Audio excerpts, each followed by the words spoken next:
Welcome to Philosophy and Faith, where our goal is to help you navigate your intellectual and spiritual journey, especially in regards to topics like God, faith and doubt, meaning and purpose, and more. I'm Nathan Beasley. And I'm Daniel Jepson. And together we discuss the big questions that humans have wrestled with for thousands of years. We're glad you can join us.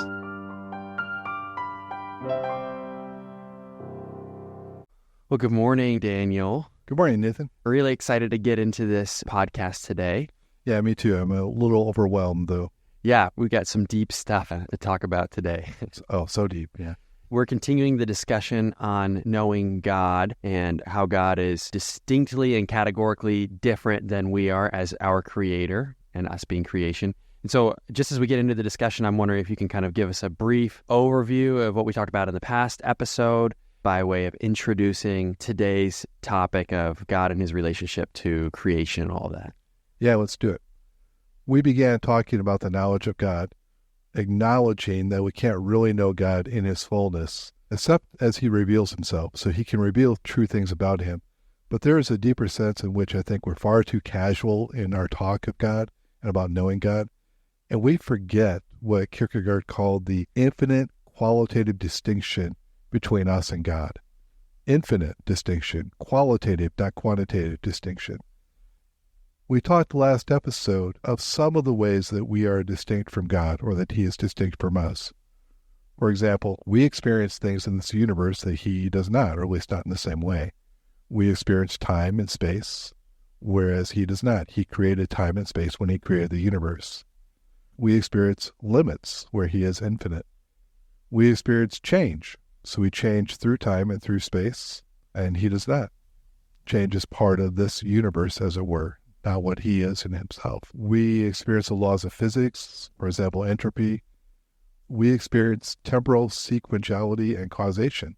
So when we talk about causation, we mean one thing happens before another that causes it to be or to change. But if God is atemporal, that means not only is he eternal, but he is outside of time. Then whatever causality he experiences or does isn't that kind. And then we experience duration, extension, not only in space, but also extension in time. Whereas God has aseid, which is a fancy Latin word that means God exists in himself. He does not exist with a body within a space-time matrix like we do. So we talked about that last time. I'm not going to expand upon that. Last episode, we focused on how this creates challenges in our knowledge of God, and we gave examples of how then we deal with that, or how we respond to that. Yeah, and if your brain is already starting to hurt, you're not alone. This is some deep stuff, but it's good. And I remember us talking about how God is different. I mean, he still interacts with the universe, and he can come into time and into space and that kind of thing. But fundamentally, he doesn't exist in that space or in that time continuum. Right. So we were talking about then, okay, how do we know God? Anything more on that before I move us into today? Well, just one analogy that can help us put our mind around that, but also introduce today, is one that we have talked about before. If you can imagine that I create something like a terrarium or an aquarium, which I did. I have a couple aquariums now. And all the things within that aquarium, the rocks, the fish, the plants, the snails, whatever else is in there, they all exist within that realm, that box, as it were, that box of glass and plastic, whatever else is in there. But I don't. So I'm existing in a fundamentally different way. I'm outside of their universe as it is, all that they experience. Again, it's not a perfect analogy, no analogy is. But to me, that gets the idea across that when we're talking about God, we're not talking about something we make up, but we're also not talking about someone who's simply part of the furniture of this universe in that way. There's going to be a fundamental distinction between everything within the box of creation, everything here, and the Creator. He can interact with this universe just like I can interact with the aquarium, but at the same time, he is independent of it in a way that nothing else is. Yeah, that's been a super helpful illustration to carry through this. So thank you for that. So we want to continue to unpack the relationship between creator and creation, so how we conceive of the universe or the cosmos. So can you go ahead and help us understand the relationship between creator and creation, or to use your analogy, what's in the box and what's outside of the box? Or what's in the box and who's outside of the box? Right. And really, this is one way of stating the fundamental issue of philosophy is what is real. And everything else is going to flow out of that, right? And when you think of the relationship between God and the universe, to me, it seems like there's three basic categories that human thought has flowed into or has developed. One of those you might call the independent universe. So this is the idea that there is a real physical universe, but it's not dependent upon God. So we talked about this a little bit in one of the first episodes. This would be coming from the naturalistic worldview. Right. You would call it naturalism, the idea that only the natural world exists. There's no God or angels or anything outside the natural world. Or you could call it materialism, the idea that only material things exist, only things made of matter. Okay. So the fundamental thing is that it's independent from a God or creator. Right. There's a box, but there's no one who made the box. Okay. All right. So let's think about that here for a second. Under this conception, you have a physical universe that is eternal. Now, at some point, this material universe exploded into what we would call the present structure of the universe. But you have to posit here, basically, that matter is eternal. Okay. I think the only alternative, if you're committed to this worldview, is to believe that something came from nothing, that somehow there was not matter, and then somehow matter just started to come into being, which seems irrational to us in the deepest sense. One of the fundamental concepts of our reality, and I certainly think it's right, is that nothing comes from nothing and something comes from something. I'm not sure I'm saying that well. Yeah. That you can't get something from nothing. Yeah. Right. If all of a sudden I created, a rabbit out of nothing, you would view that as magic, right? Yeah, a gimmick, yeah. Yeah. You would not view that as a real thing. It doesn't work according to all that we know about science or anything like that. Yeah, if I thought it was real and not a gimmick, I'd probably have to suggest that it was somehow supernatural. Right. And you can't go there on this viewpoint because there is nothing outside of nature. Okay. So the alternative there, and where most people go, is to view matter itself as eternal. So at some point, for reasons we don't understand and probably never will, that matter exploded in the Big Bang into the universe of supernovas and galaxies and stars and planets and life that we have now. But none of this was planned. No one planned it. It just happened. Okay, so one ontological perspective of the universe is it's independent from God. Now, what are some challenges with that, philosophical challenges with that perspective? Just kind of briefly, because I know we've talked about it in the past, but this is helpful for helping us think through the Christian perspective that creation was created by a creator being, which has real life implications. But before we get there, again, what does that mean to have that conception of the universe? Well, it means a couple things. First of all, if matter is eternal, then personality isn't. So matter exists before life, therefore it exists before personality. Therefore it exists before purpose, truth, beauty, or meaning. Okay, say more. I'm not sure I understand that. Okay. Under this perspective, matter is eternal. Uh-huh. At some point, without a purpose, because again, there's no one to purpose it, the matter formed to the universe that we have now. At some stage of that development, life occurred that had rationality of some kind, that we had the idea of purpose, we had the idea of truth, we had the idea of right and wrong, of ethics. But all these things are not fundamental to the universe. They are specific to one species that has arisen within this chance developing universe, as it were. Okay. So all those things are not ultimate. Matter is ultimate. Okay. Now, the second thing that happens here then is that you have a real problem with evil. And I know a lot of our atheist friends look at Christianity or religion as a whole and say, you guys have a real problem with evil. And we do have a conceptual problem with evil, explaining that, seeing how that works together with a good creator God. But you don't get rid of that problem by going into naturalism. You make it worse. Okay, say more on that. Well, for two reasons. Number one, you make evil indefinable. You make evil indefinable. And what I mean by that is the very concept that we are using to describe good and evil implies some standard, some purpose, some rightness beyond human experience. But you've already denied by your worldview that there is anything like that. So you make evil undefinable because you're going to have to use words and categories from a different worldview that's inconsistent with yours to develop that idea. And the second thing that happens is evil becomes meaningless. So there is no meaning for evil, either natural evil or human evil. There's no meaning because ultimately meaning is part of the structure of humanity itself, not something inherent within this universe, not something that can account for evil. And then along with that, you have no solution to it. Evil is eternal. So the wrongs that have been done will never be redressed. But also you have no hope then that the future will be any less evil than today. You have the idea of human progress perhaps, but you don't really have a foundation for that.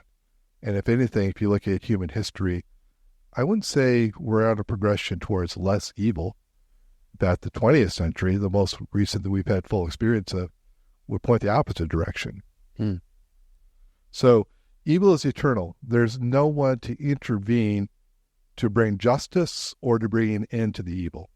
So that's why I say if you go with the naturalism route, that we have an independent universe that's not created with purpose, then you have a deeper problem with evil than you do on the theistic worldview. Gotcha. Okay, so that helps us understand the independent universe. Right. And then in our notes we've got here, there's another alternative conception.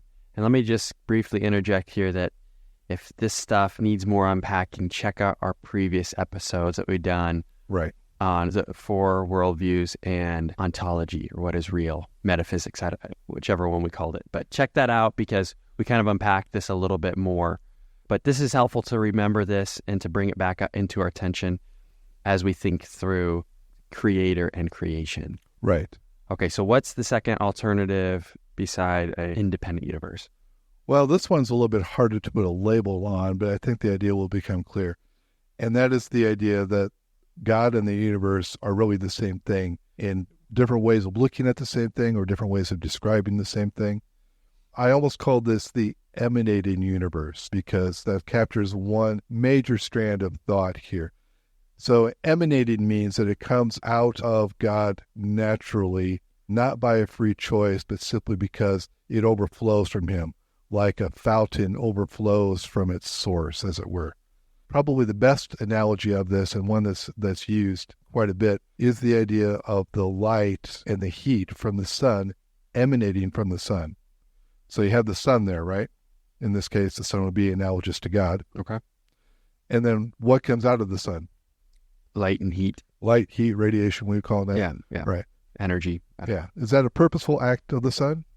No, it just is part of its essence, I guess. Yeah, exactly. So under this viewpoint, reality that we experience here is in some way an emanation, is an overflow of the essence of the one, however you define that.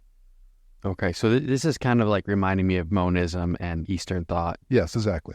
Okay, but the point here is that it's not a purposeful, loving act of creation. It just is, I guess. Yeah, exactly. You see this in Greek thought. So you mentioned Eastern thought, and yes, definitely. But even before most Eastern thought was developed, you have this in Greek thought, in various philosophers, but especially Parmenides, who was a little bit before Plato. He talked about this quite a bit. And he says, whatever is. And the sense being that nothing really changes. It only appears to change on the surface. There's only one essential being that kind of emanates in different ways or flows out. It was developed a little bit more fully by Plato, but especially in Neoplatonism, Plotinus. You have this idea being fully developed. You have these degrees of emanation coming out of the sun, as it were. And at one point, one of the lower personages on this scale of emanation creates the physical universe. That idea goes at least back to Plato, that this physical universe itself is a kind of fall. Oh, I see the issue starting to emerge here. Right. So the physical universe is not good. Yes. Okay. Well, it's like what we were talking about with Buddhism and Hinduism. What's the word? Maya, Maya. Yeah. And how Maya, Maya. yeah, suffering, but reality that we're trying to escape because our physical universe is all bad. Exactly.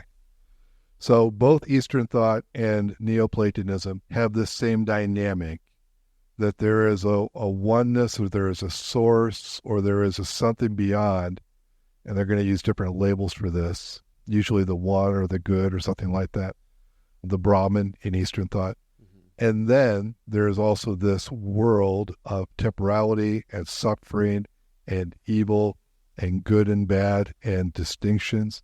And this world that encapsulates all these things is not ultimate. It's not real in the deepest sense. It's an emanation of some way. Eastern thought is a little bit different here, but in some way, it's an emanation from the oneness. And the goal is to get back to that oneness. By escaping the... Usually. Okay. It's kind of weird how this works, but it's a good digression here. So in this thought, and this Neoplatonism profoundly influenced Christian theology, profoundly. Positively or probably good and bad? Yeah. Okay. Yeah, I would say good and bad. Okay. We'll have to unpack that in a different episode for sure. That'll be good. But one of the ways that this works out then is, okay, if this physical universe is not good, so it's a fall, it's a lesser value than God, or it's positively a valueless, or even it's evil. So if that's true, then what do I do with that? And there's two primary responses, and they're very opposite. So it's kind of interesting how they both flow. One is the way of asceticism, where you're going to try to engage with this physical world as little as possible. Mm-hmm. Yeah. And you see this in the monastic tradition, in the idea of celibacy, in the idea of having self-denial of the body taken to extremes. Mm-hmm. Because in their viewpoint, bodily desires are evil because the body is not really valuable. Yeah. There's also Eastern variations of this as well, okay? So that's one sense. The aesthetic lifestyle, trying to remove yourself from physical pleasures, physical interactions, engaging in this world as much as possible. The other is to say, okay, well, this world and all the things within it, food and drink and sex and pleasure and everything else, is valueless because it's not about God, then it doesn't matter what I do with those things. All that matters is that I seek this inner union, and those external things don't matter at all. So you can give in to them. Yes. Paul summed it up this way. Some of the opponents that were trying to infiltrate the church, their viewpoint was the body for food and the food for body, So just eat whatever you want, do whatever you want with your body. Yeah.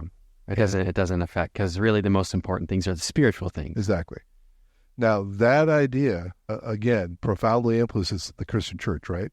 Yeah, I feel like I remember studying 1 John as a church a couple of years ago, and it seemed like that was kind of the main point, the main heretical viewpoint that St. John was trying to counterattack.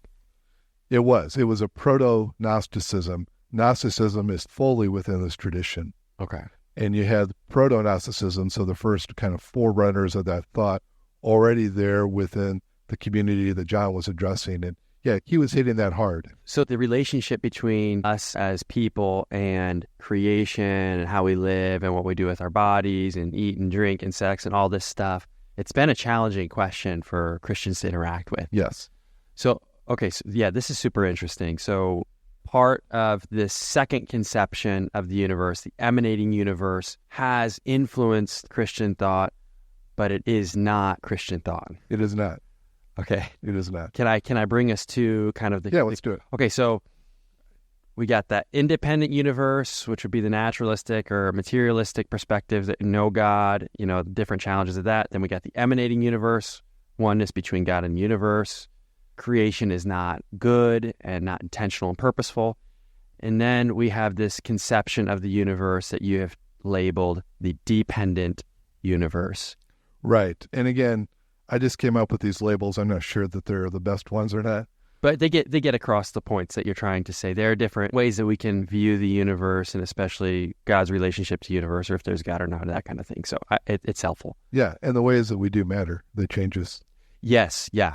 That's All right, so dependent universe, what I'm trying to get across here is this is the viewpoint of the scriptures and classical Christian theology, and that the universe is real and good, but dependent and not ultimate. God is ultimate. God is the one who created the universe. He can exist without it, but it cannot exist without him. That's what we mean by dependent. So it's not something you're going to write off on your taxes. Unfortunately. Unfortunately, yeah. I don't think I have to worry about that. So Yeah.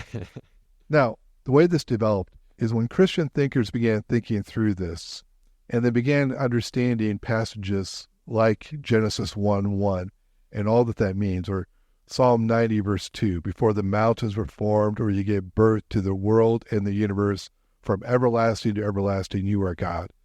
So they're taking these ideas, and I could list probably a dozen just off the top of my head, and maybe a couple dozen more if I looked them up and wrote them down. But the idea is that God is fundamentally distinct from this universe, and that he created it ex nihilo, which is a Latin phrase for out of nothing. So that kind of solves the problem of how did something come from nothing? Yes. I mean, it creates in our minds a little bit of a conceptual issue as well. So we have to imagine that there is a God who is eternally existent. That doesn't come easily to our mind. Right. And that we have to believe that a spiritual being, a non-physical being, can create a physical world. That doesn't come easily to our mind either. My point is that when you begin thinking about this, either from a natural perspective or a Christian perspective, it tends to go beyond what our minds can understand. For example, if I say that matter is eternal, does that make sense to you? It's hard to. It's hard to. Why? What brought it here? I mean, Heidegger said that's the fundamental philosophical question. Why is there something here than nothing? Yeah, and all my experience points to things come and go and they degrade and, all that stuff. So right. It may change form, but I don't know. That's a tricky one. So my contention is not that it makes perfect logical sense to believe in an eternal creator who forms this universe or who brings physical universe into existence, even though he himself is not physical. But the alternatives are at least as intellectually puzzling, okay? And the results, to my mind, are a more consistent, a more livable, and a more coherent worldview. Okay, so I like you said that like philosophy is hard no matter which position you're taking, but the position you take or choose or believe or that sort of thing, it is going to make a difference. It is. So what would be some of the benefits of this dependent universe conception of the world? Okay, yeah. So when the Christian church and tradition and philosophy has said that God created the universe out of nothing, they're saying, first of all, that God did not use pre-existing materials. So matter is not eternal, God is. So God brought matter into existence. He does not have a body. He does not live within the space-time continuum because that's part of the universe he creates. He is beyond and outside of all that. He is ultimate. Matter is not. The physical creation is not. Only God is. So that's the first part of that. So why is that important? Well, then you have one ultimate thing. You have God. You don't have two ultimate things like you have God plus matter. There's nothing outside of God that constrained what he was doing, that limited him in any way. There's nothing outside of God that is as ultimate as he is and that could compete in any way, shape, or form for our allegiance. So it goes to show kind of the power of God? The power, but also the ultimacy of God. Okay.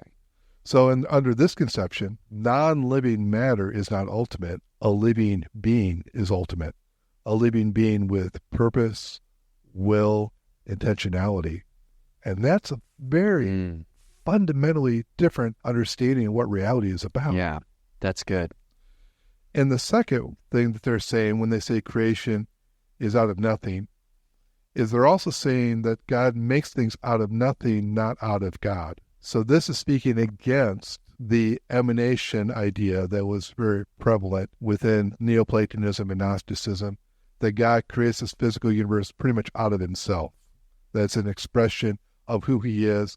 That's an overflow of who he is. Therefore, the universe and God are in this symbiotic relationship towards each other.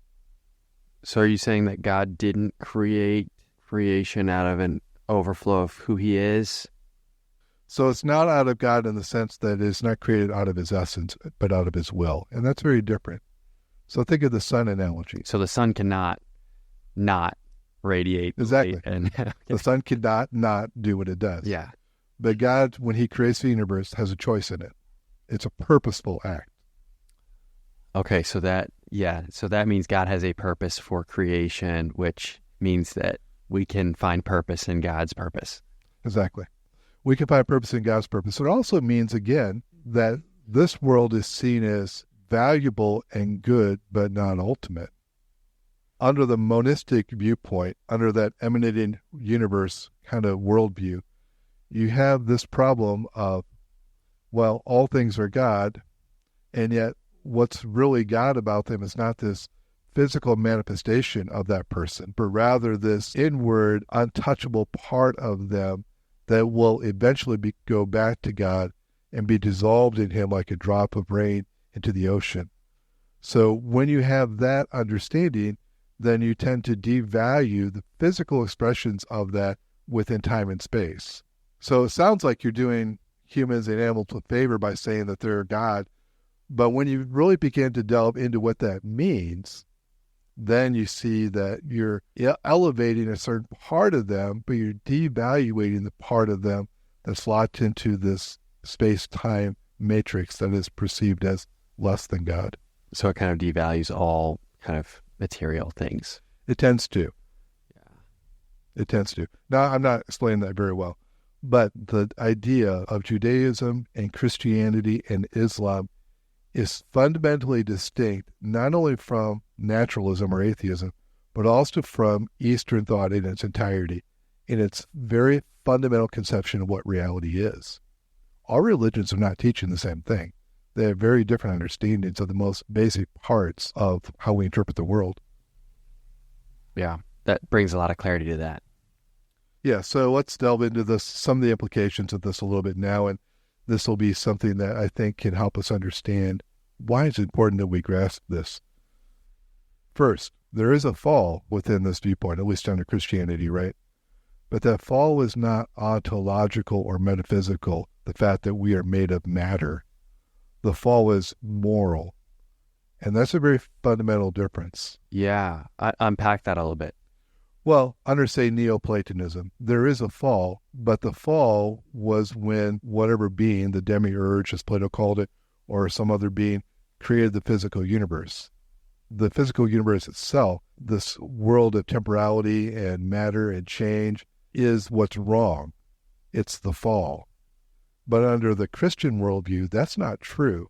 There is something wrong with this universe, but it's something not related to matter, not related to our existence as physical beings. And therefore, what we are redeemed from is not our physical bodies. We're not going to live in this disembodied, non-physical existence. That's not what salvation and redemption is about, because that's not the problem. The problem is moral evil within human choices. So certainly that moral evil is experienced in the body. Yes, it can be. And we can feel real implications of that evil when somebody smacks you in the face and steals something. You can feel that. But you're saying that the problem is not the body. The problem is not the body. So it's the fundamental thing. I remember one of my theology classes loving this language of vandalization.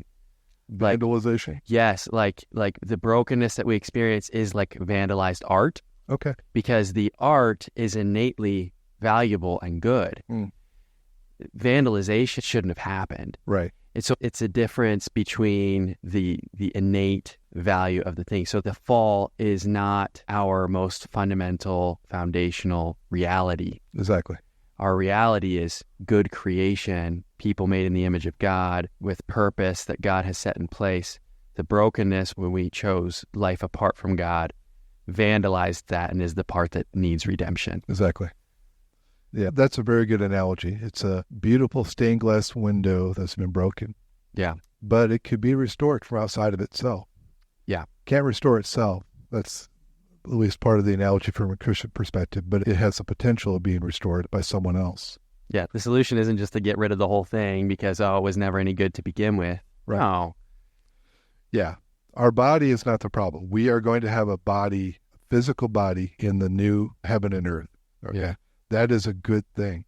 Now, having said that, there is a sense in which the scriptures talk about the moral evil within our will affecting our body in some way so that it seems to develop these habits or grooves where evil or sin tends to then become part of our bodily responses. But that's not inherent. That's something that happens as a result of the fall. So sometimes Paul talks about human flesh in a negative way. Mm-hmm. But again, he has two different words. He has the word flesh and the word body. And in Greek, he's using two different words. Mm-hmm. Flesh, that part of us that at its center is wrong, is not our body. He uses a different word. He uses soma. He uses sarx for flesh. Anyway, that's why when you asked about the effect of Neoplatonism and why some of these things matter, I think that's one of the areas where we get it wrong. We tend to think that there's something wrong with bodily existence because we tend to view salvation as moving and escaping from our body. That is not a Christian idea. That is a Neoplatonist idea. Yeah. I can see in the teaching of Paul, especially when we have one word in English for the two works that Paul has, that he does talk about the sinfulness and the brokenness of the flesh. So I could see how the response would be, okay, well, put off the flesh through asceticism or whatever, but understanding that, okay, the body is good, but it has been vandalized by brokenness, and the sin is profoundly deep, even into our DNA. I mean, we experience through habits and all this stuff, but even we're born into a broken paradigm, and that's that theological concept of original sin that we're just born into by nature being here. But that is distinct from how we were created to be. Right. And that's a hugely important difference there. Yeah. Yeah, it is. Yeah. I believe God wants us to enjoy our bodily existence. He sets limits on it in some ways. For example, in sex or drinking or whatever. But the limits are not the same thing as denigrating it as invaluable or not good. Mm-hmm. You set limits on something that you do view as valuable sometimes. Yeah. Just like sexuality. There is a stream of anti-sexual teaching or anti-sexual pleasure teaching within the Christian tradition that is wrong. But at the same time, that doesn't mean anything goes. It means because something is so good, you set limits on it so it doesn't hurt people by its power. When you have a home with a fireplace on a cold winter night, that fire within the fireplace is good. Mm-hmm. If it spreads outside the fireplace, you have problems. Yeah. Human sexuality, human pleasure in a lot of these senses is a good thing in the right place and in the right time and circumstances. Otherwise, it can be destructive and harmful to the people that God meant to bless it with. Yeah, that's the same thing with food or anything. I know Aristotle's helpful in some of this, that it's good to have balance with that. Excess is not healthy. Deprivation is not healthy. So it seems like a common sense principle of life that limits are not necessarily bad. Boundaries are not necessarily bad. They can be good. They can be bad if you put them in the wrong places or you abuse them or that kind of thing. But generally speaking, there can be good limits and good boundaries that can protect a good thing. Right. Exactly. But you need to realize that it is a good thing first. So that gets back to the body piece where you have to recognize that physicality is not bad innately. Right. It's good. So you need to figure out a proper theology of the body and creation in order to honor it as it should be honored. Yeah, I was reminded of someone who kind of summed up the teaching of some churches. They paint sex in this negative way sometimes. Anyway, he summed up their message as, sex is dirty and evil and disgusting and sinful. Save it for the one you're going to be married to. Yeah, yeah. Anyway, the point of this being that in this worldview, physical things are good. We are dependent. We are dependent. We are not ultimate, and we cannot exist without God. And yet we are distinct from God, and will always will be. We will never be dissolved into the Godhead in the Eastern or monistic sense, like a drop of rain into the ocean. We will always be fundamentally good if in God's redeemed universe, and fundamentally distinct from God. That's what's different about this. Now, there are at least 4 really cool implications of this. Yeah, I was going to ask you, okay, what does this mean for us, like practically today? First of all, we have to remember that creation is free. And what we mean by that, when we talk about creation being free for God, not that it was inexpensive or cheap, but rather it wasn't constrained. There was nothing outside of God that forced him to create. There was nothing that made him do it. It was a free act of God. Like if you compel me to do something for somebody else because you're giving me an ultimatum, that's not a free act. But if I go and I give $10 to somebody that I just meet because it seems like they need it, or $100 simply because I want to, that's a free act. Yeah. Creation's free in that sense. And that's good. And that also tells us then that creation is purposeful. We may not understand fully the purpose of God, but we understand that a rational being who creates does so for a purpose. And we also see Scripture talks about God's purpose again and again and again. This is not something God just did as a side project or because he was bored or because he had to. This is a free act. It's a purposeful act. The book of Ephesians, especially chapter 1, talks about this purpose. He does all things in conformity to his will or his purpose. There is something God is doing. This world that we're in is part of that.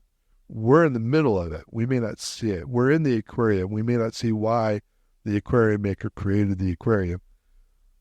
But Scripture tells us and common sense tells us when we think about a rational being created, there's a purpose. So purpose is fundamental to this universe. This is not an accident, and we're not here by accident. And then third, well, we've already touched on this a lot. Creation is good. Creation is a good act of God. Here, good especially means fitting for his purpose. So if you have a good meal, it's one that's fitting for his purpose of providing you sustenance, but also one that you really enjoyed. Mm-hmm.